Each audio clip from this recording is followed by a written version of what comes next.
제10장.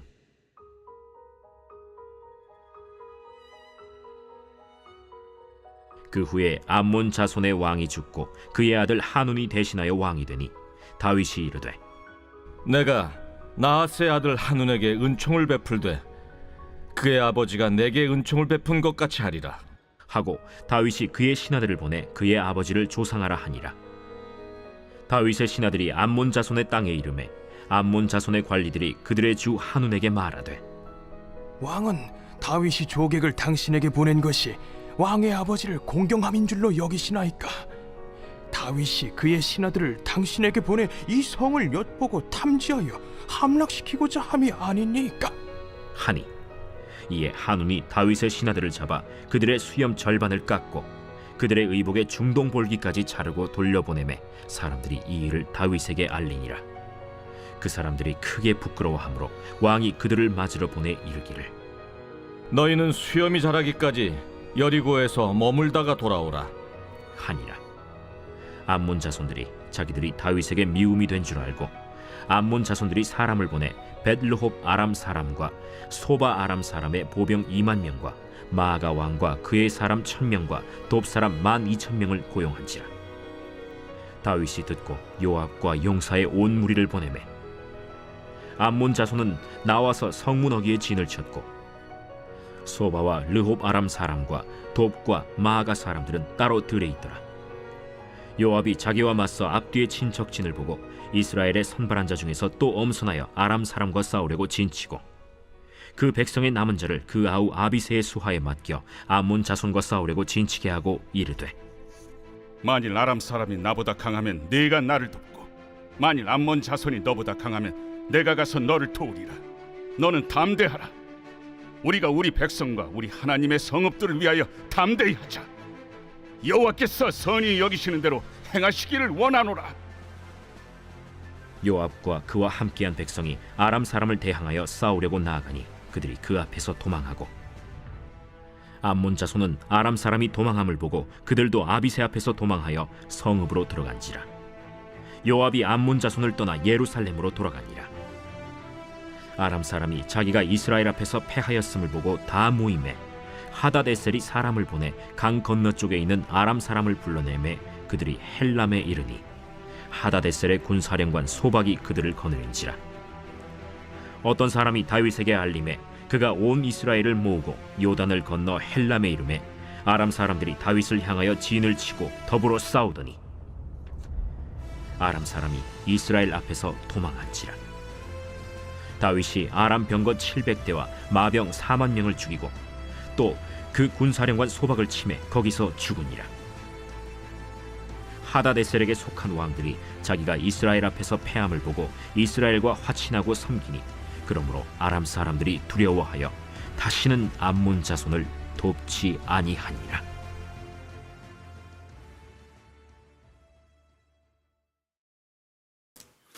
오늘 새벽에도 질매 보좌 앞으로 나오신 성도님들에게 하나님의 은혜와 평강이 함께 하시기를 축원드립니다. 오늘 사무엘하 10장 함께 살펴보겠습니다. 사무엘서는 다윗에 대한 이야기입니다. 그의 시작과 마지막을 언급하고 있죠. 사무엘상은 다윗이 사울을 피해 도망하던 중 사울이 죽음으로 사무엘서는 마무리가 됩니다. 사무엘상은 마무리가 됩니다.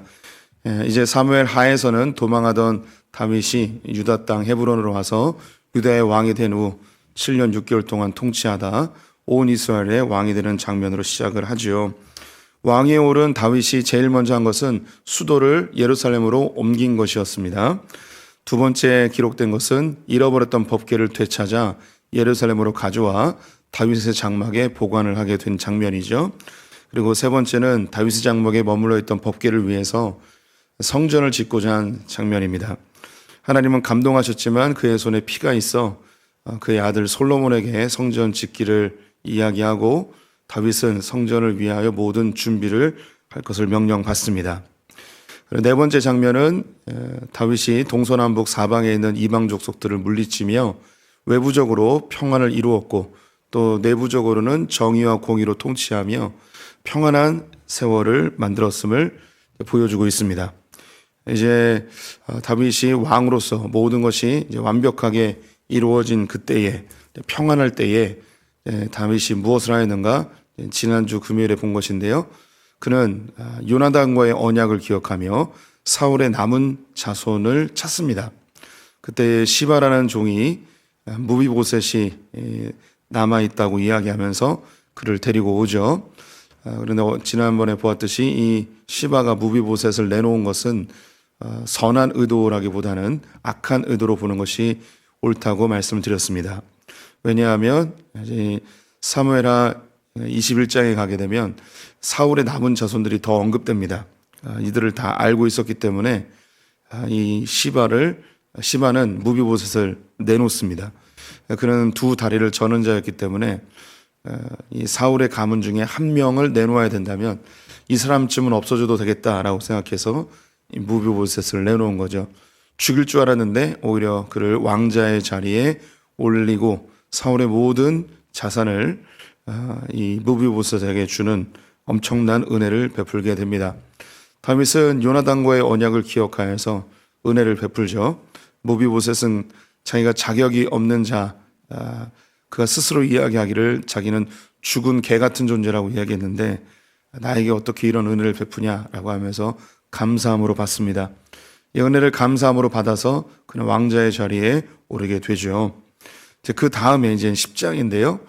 이 10장은 이 암몬의 왕이 죽음으로 다윗이 조문단을 보내는데 이 조문단을 의심해서 그들에게 수치를 주고 이것이 전쟁으로 발단되는 계기가 되는 그런 사건입니다. 다윗은 은혜를 베풀었는데 이 은혜를 은혜로 받지 않고 왜곡하여서 악으로 되갚죠. 그래서 그것이 그들에게 참혹한 결과를 낳게 됩니다. 이 9장과 10장은 두 가지의 사건에서 은혜를 베풀었는데 정반대의 결과를 낳는 것을 보게 됩니다.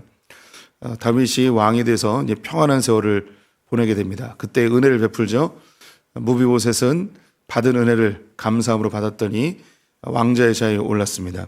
암몬 자손은 은혜를 베풀었는데 그 은혜를 은혜로 받지 않고 악함으로 받아서 그들에게 악함이 되어버리게 되죠. 이 10장은 굉장히 그 사무엘하에서 중요한 장입니다. 1장부터 9장까지 다윗의 번성함, 다윗의 승승장구하는 모습을 보여주었다면 이제 11장, 이제 내일부터 보게 될 11장부터 24장까지는 다윗의 몰락을 보여줍니다. 그 사이에 이 10장이 놓여 있습니다. 10장의 핵심은 은혜를 베풀었는데 은혜를 악으로 갚습니다. 그래서 그것이 악으로 돌아가게 되는 장면이죠. 11장에서는 다윗의 인생에 가장 수치스러운 이 밧세바를 범하는 사건입니다. 밧세바는 우리아의 아내이죠. 우리아는 다윗과 모든 전쟁을 같이 했던 역전의 용사였습니다. 전우였죠. 이 우리아는 다윗에게 은혜를 베푸는 자였는데 그 은혜를 악으로 갚습니다. 결과 이 다윗은 그 참혹한 악함의 징계를 받게 되는 상황이 되죠. 그 사이에 끼어 있는 게 바로 이 10장입니다. 10장 내용을 조금 더 자세히 보겠습니다. 다윗이 그 동서남북에 있는 이방 족속들을 물리칠 때 암몬 자손은 공격하지 아니하였다고 말씀을 드렸습니다. 서쪽으로는 블레셋을 물리치고 남쪽으로는 에돔을 물리쳤습니다. 그리고 동쪽으로는 모압을 물리쳤고 위쪽으로는 이제 아람 지역을 또 물리치는 일이 있었습니다. 이렇게 이제 동서남북을 다 정리를 하고 외부적으로 이제 평안한 세월을 보냈는데 그때 암몬을 공격하지 아니했습니다. 암몬을 공격하지 않은 이유가 성경에 정확히 언급되어 있지 않지만요. 그것은 아마도 이 암몬이 상당히 세력이 약한 그런 민족으로 보여집니다. 그 이유는 사울이 처음으로 왕이 되었을 때에 길르앗 야베스를 공격했던 암몬을 완전히 짓눌러 버렸습니다. 그래서 세력이 약해져서 굳이 여기까지 이렇게 그들을 물리칠 필요는 없고 그냥 놔뒀던 것으로 보입니다. 이제 오늘 이 본문에 보게 되면 또 한 가지 이유가 있는데요.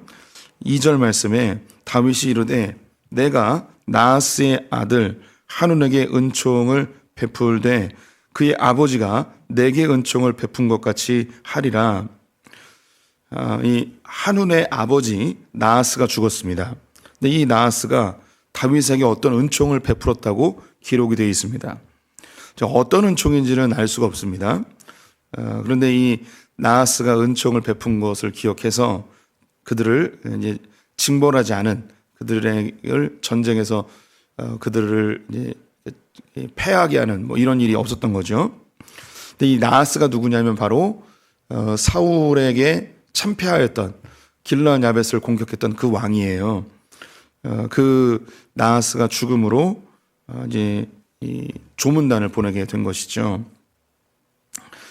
이 나하스가 다윗에게 어떤 은총을 베풀었는지 그것은 정확하게 이제 알 수는 없습니다. 그런데 성경에 나와 있는 이야기들로 추측할 수 있는 것은 지금 나하스가 죽어서 조문단을 보냈기 때문에 아마도 사울이 죽었을 때 조문단을 보내거나 혹은 성경에 기록되어 있지 않지만 다윗의 아버지 이새가 죽었을 때 조문단을 보내지 않았을까 이렇게 추론을 해봅니다.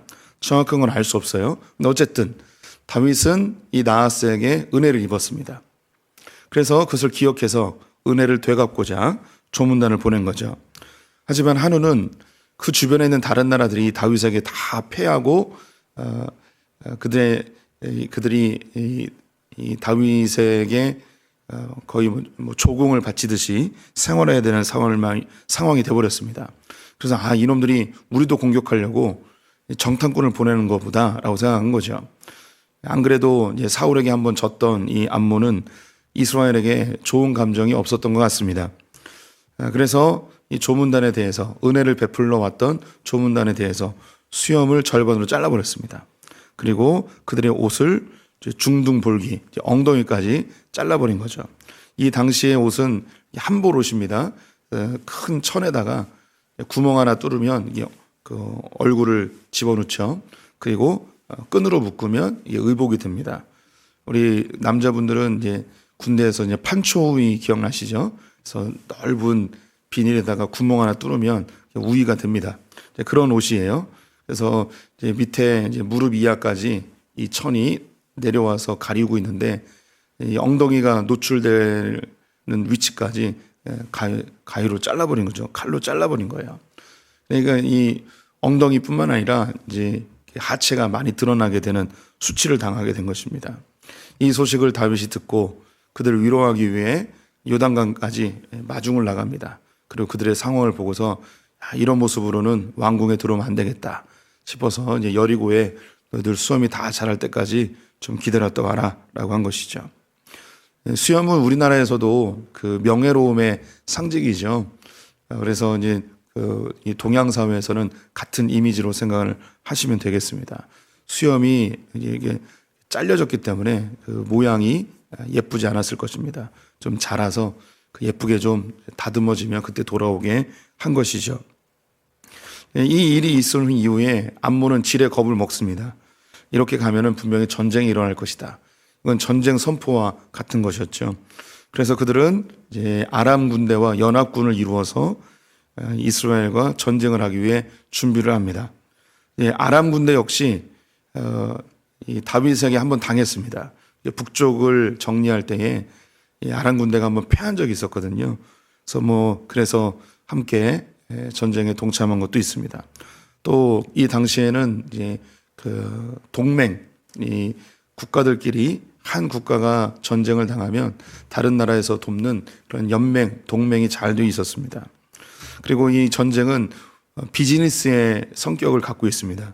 전쟁에 동참해서 승리하면 그 전리품들을 다 얻거든요.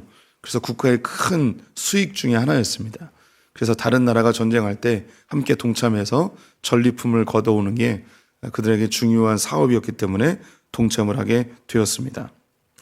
이때에 이제 이 전쟁을 위해서 요압 장군과 그의 동생 아비새가 출동을 합니다. 그래서 이 요압은 아람 군대를 맡고 그리고 아비새는 암몬을 맡았습니다. 요압이 형으로서 더 전쟁에 능하죠.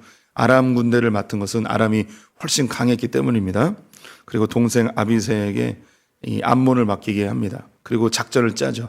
둘 중에 어디가 더 셀지 모르는데 네가 공격을 당하면 내가 가서 돕고, 그리고 내가 공격을 당하면 네가 좀 도와줘라 하면서 이제 그 두 개의 트랙으로 전쟁을 감당을 합니다. 그런데 이제 요압 장군이 강력했기 때문에 아람이 패하죠. 아람이 주랭랑을 칩니다. 이 모습을 보고 이제 암몬 사람들도 겁에 질려서 주랭랑을 치죠. 이렇게 이제 암몬의 연합군은 패하게 됩니다. 이 패했다는 소식을 듣고 이제 아람의 본진, 여기서 이제 당황을 합니다. 우리가 사람을 조금 보냈더니 우리가 이렇게 당했구나. 이 패한 것은 이 아람 군대에게는 큰 수치였습니다. 왜냐하면 이제 다른 나라들이 전쟁할 때 자신들을 용병으로 안 부르거든요. 수익에 큰 차질이 생기는 거죠.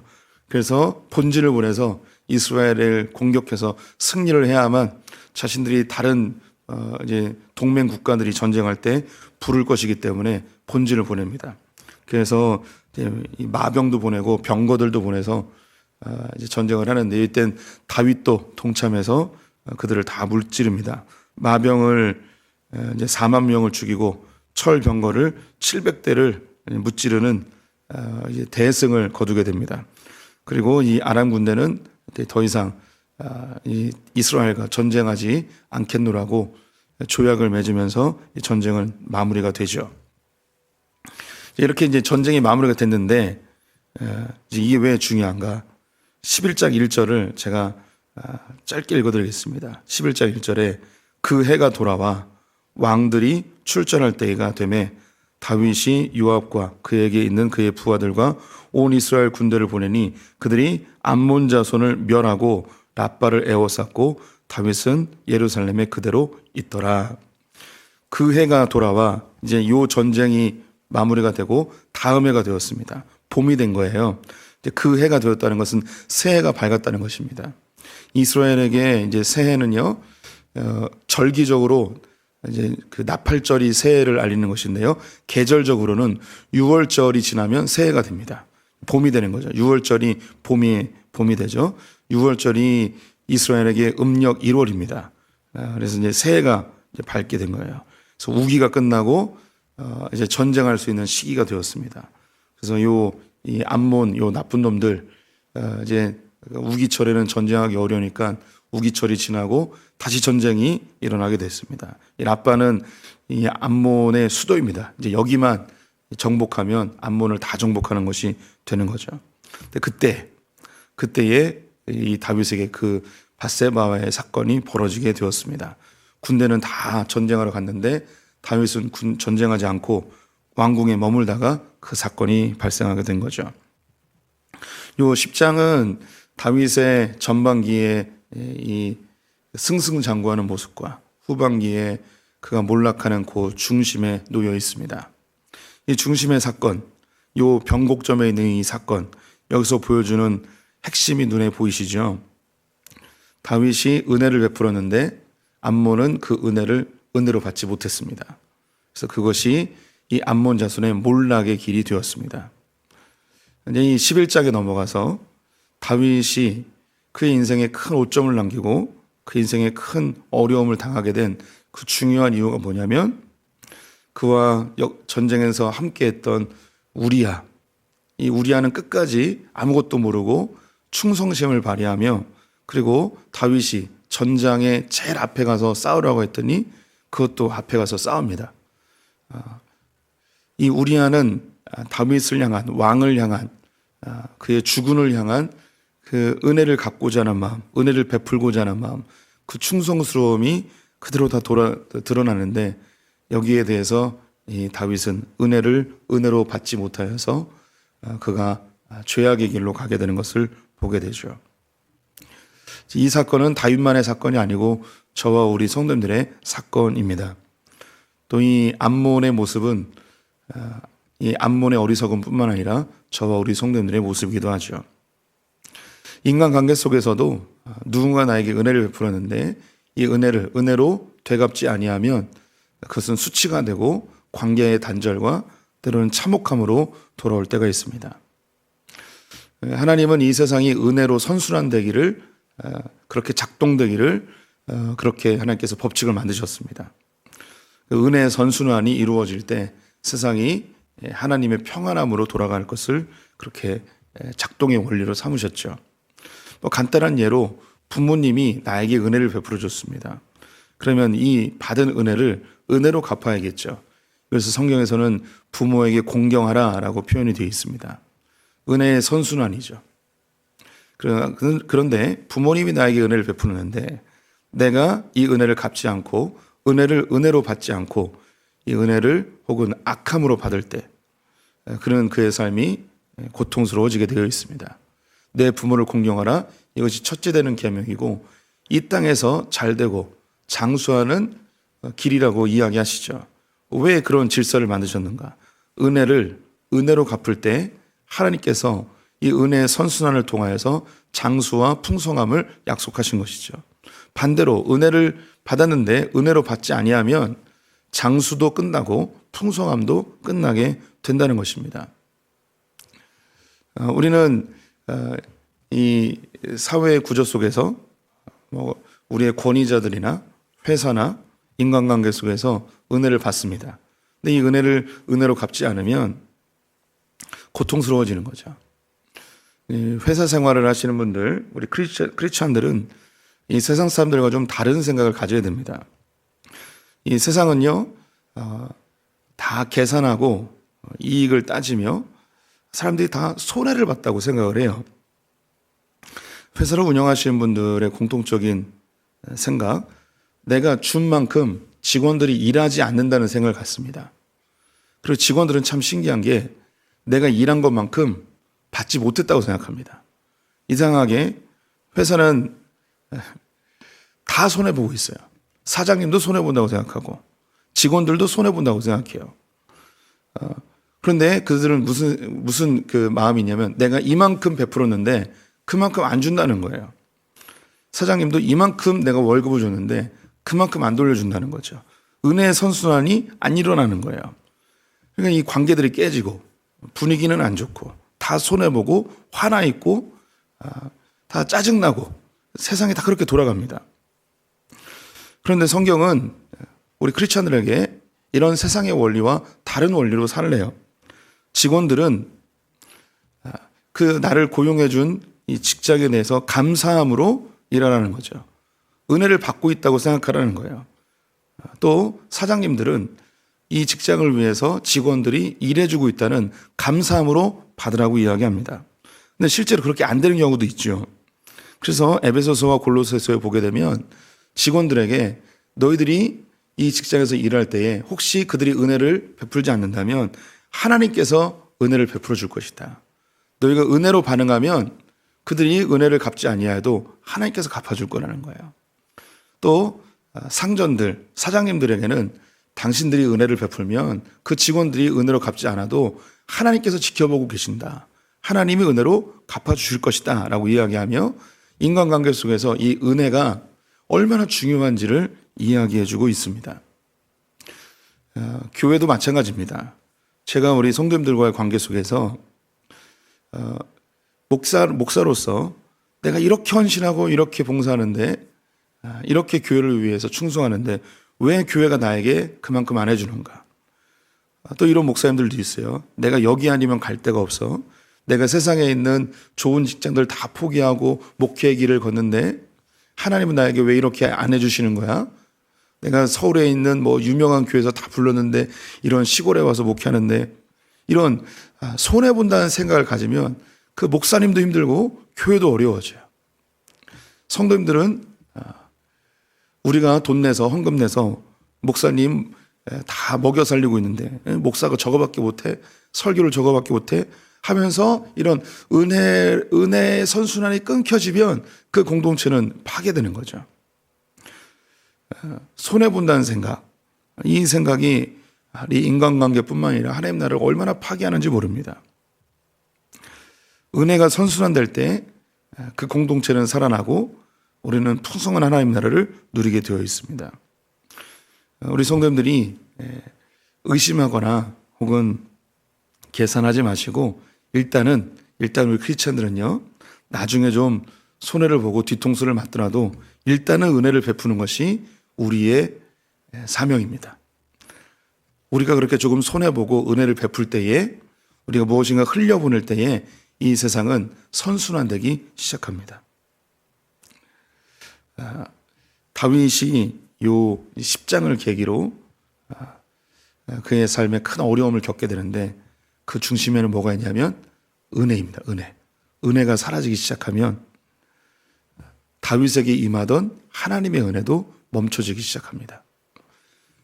우리가 받은 은혜가 있다면 기억하고 은혜를 베푸십시오. 그러면 하나님도 그걸 기억해서 또다시 은혜를 주십니다. 은혜의 선순환이 일어나는 우리 소풍의 성도들의 삶이 되시기를 축원드립니다. 기도하겠습니다. 하나님, 주님께서는 우리에게 은혜를 주셨고 이 받은 은혜를 또 흘려보내서 은혜의 선순환이 일어나 하나님 나라의 놀라운 풍성함을 맛보길 원하심을 오늘 이 새벽에 깨닫습니다. 또한 이 세상을 볼 때 은혜를 은혜로 갚지 않고 원수로 갚을 때, 악으로 갚을 때 얼마나 참혹함이 있는지 또 우리는 잘 알고 있습니다. 하나님, 다윗이 그 증거이고 또 수많은 증거들이 성경에 있음을 봅니다. 우리가 은혜의 선순환을 이루는 크리스천들 되게 하여 주시옵소서. 가정에서, 직장에서, 교회에서 은혜의 선순환이 일어나 우리의 가정이 풍요로워지고 교회가 성령 충만하고 우리의 직장들이 살아나서 하나님의 나라를 맛보게 하여 주시기를 간절히 원합니다. 조금 손해보고 조금 양보하고 이런 놀라운 하나님 나라를 누리게 하여 주시옵소서. 예수님의 이름으로 기도드렸습니다. 아멘.